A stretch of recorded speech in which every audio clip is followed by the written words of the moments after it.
সত্যি আজও বিশ্বাস হয় না যে সত্যি তুমি আজকে আমাদের মাঝে নেই। আজকে একটু একটু করে সবকিছু সমস্যার সমাধান হয়ে হয়তো একদিন ঠিক আনন্দের দিন আসবে। কিছু কিছু আনন্দের সময় আসতে চলেছে।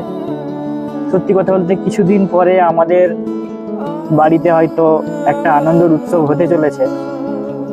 যদি তুমি থাকতে মা, আজকে যে পরিমাণ আনন্দ হতে চলেছে সেই পরিমাণ আনন্দের ডবল আনন্দ আমরা উপভোগ করতে পারতাম। আমি আশা করেছিলাম, আমি মনে মনে এখনো ভাবছি যে যদি তুমি থাকতে তোমার হাসির মুখটা কেমন হতো, তুমি কতটা খুশি হতে, তুমি কতটা এই আনন্দের ভাগীদারি হতে। আমি সেইগুলো ভাবি শুধু। তারপরেও মন তো মানে না। আনন্দ থাকলেও কিন্তু আনন্দের মাঝে তুমি নেই।